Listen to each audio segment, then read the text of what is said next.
हम आपको इस टेस्ट का पूरा प्रोसेस डिटेल में बताएंगे कि यह टेस्ट क्यों किया जाता है और इसका इंपॉर्टेंस क्या है।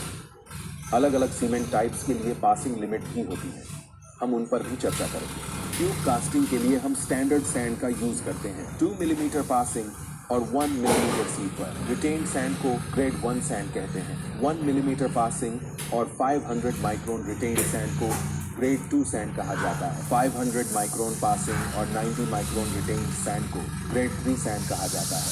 Standard sand for testing cement की स्पेसिफिकेशन IS 650 में दी गई है। यहाँ पर हमने स्टैंडर्ड सैंड को निकाल रखा है और टेस्ट प्रोसीजर शुरू कर रहे हैं। हम आपको सारे स्टेप्स डिटेल में एक्सप्लेन करने वाले हैं, सीमेंट, मोर्टार, ट्यूब कास्टिंग से लेकर टेस्टिंग तक। प्रोसीजर के दौरान एपरेटर्स और बाकी टेस्ट रिलेटेड इंपॉर्टेंट चीजें बताएंगे, इसलिए वीडियो बिल्कुल भी स्किप मत करना और अंत तक देखते रहना। हम सीमेंट की कंप्रेसिव स्ट्रेंथ निकालने के लिए ट्यूब कास्ट करेंगे। इसके लिए एक ट्यूब कास्ट करने के लिए हर एक ग्रेड की सैंड 200 ग्राम वेट करते हैं। यहाँ पर ग्रेड 1 सैंड का 200 ग्राम वेट हो गया है। अब बैलेंस को शेयर करके ग्रेड 2 सैंड की 200 ग्राम लेना है।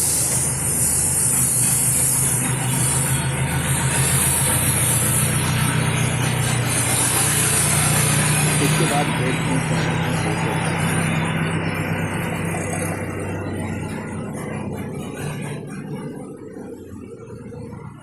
दोस्तों, कंप्रेसिव स्ट्रेंथ ऑफ सीमेंट का test procedure IS code 4031 part 6 में दिया गया है और हम उस मेथड से ही टेस्ट परफॉर्म कर रहे हैं।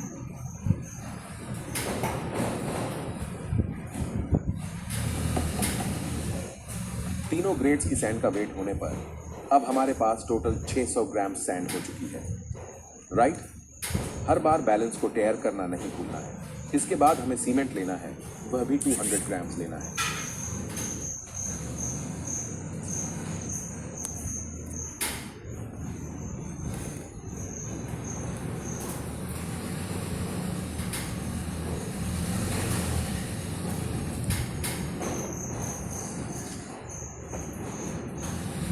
सैंड और सीमेंट का वेट हो चुका है, अब पानी का वेट करना है। पानी कितना लेना है इसका एक फॉर्मूला है, P divide by 4 plus 3% of combined mass of cement and sand. यहाँ पर P standard consistency of cement है। स्टैंडर्ड कंसिस्टेंसी ऑफ सीमेंट कैसे फाइंड करते हैं, इसका डिटेल टेस्ट प्रोसीजर हमने अपलोड किया है, लिंक डिस्क्रिप्शन में है। अगर आप एक वीडियो के खत्म होते ही हमारे सीमेंट स्टैंडर्ड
वाइब्रेशन मशीन पर कैसे टेस्टिंग करना है वह भी आगे दिखाने वाले हैं।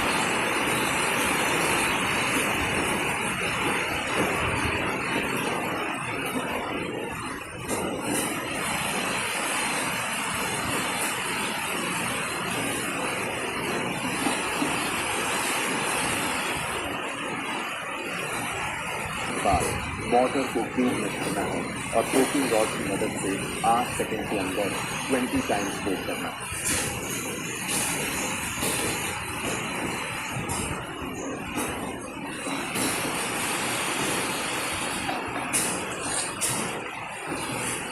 दोबारा से मोटर ट्यूब में भरना है और जैसे पहली लेयर को भरा गया था वैसे ही इस लेयर को भी।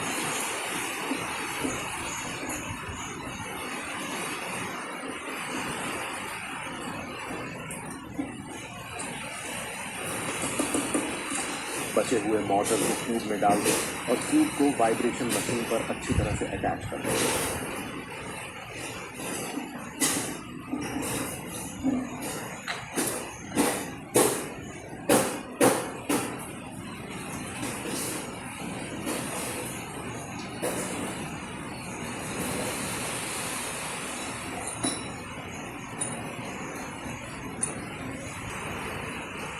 बचे हुए मोटर को हॉपर से मोल्ड में डाल देते हैं। दोस्तों, अब हम वाइब्रेशन मशीन को शुरू कर देते हैं।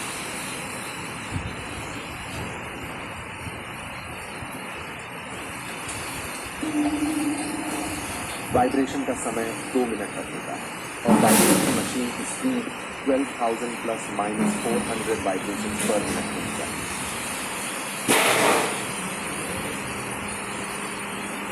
ये जो हमारे टेक्नीशियन टेस्ट परफॉर्म कर रहे हैं, देख सकते हैं कि रिवर्स काउंटडाउन यहाँ पर डिस्प्ले हो रहा है। जैसे ही 2 मिनट खत्म होंगे वाइब्रेशन मशीन अपने आप बंद हो जाएगी।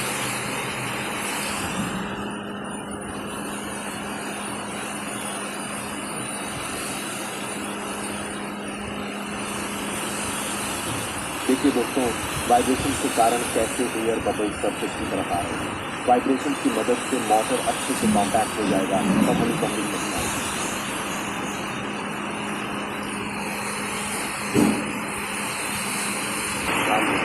और ट्यूब के ऊपर की सरफेस को ड्रैगन की प्लेट से स्मूथ करके अच्छी तरह से परीक्षण करने की जरूरत है।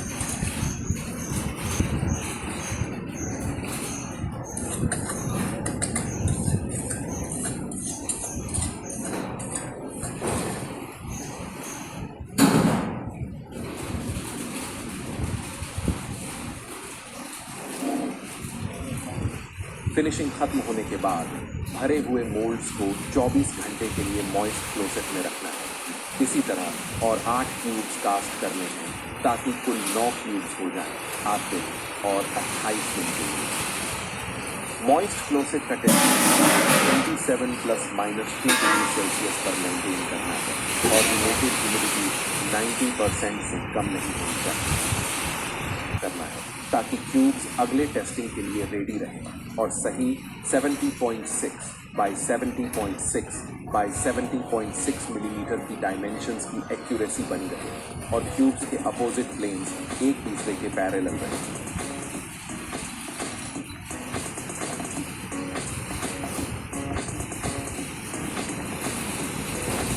कास्टिंग डेट और टेस्टिंग शेड्यूल अपने हिसाब से डाल देना ताकि क्यूब्स डिस्प्लेस ना हो और टेस्टिंग डेट पर जल्दी हो जाए। ध्यान रहे कि क्यूरिंग टैंक का temperature 27 plus minus 2 degree Celsius होना चाहिए और टैंक में साफ पानी होना ज़रूरी है। हर 7 दिन में टैंक का पानी बदलना है दोस्तों।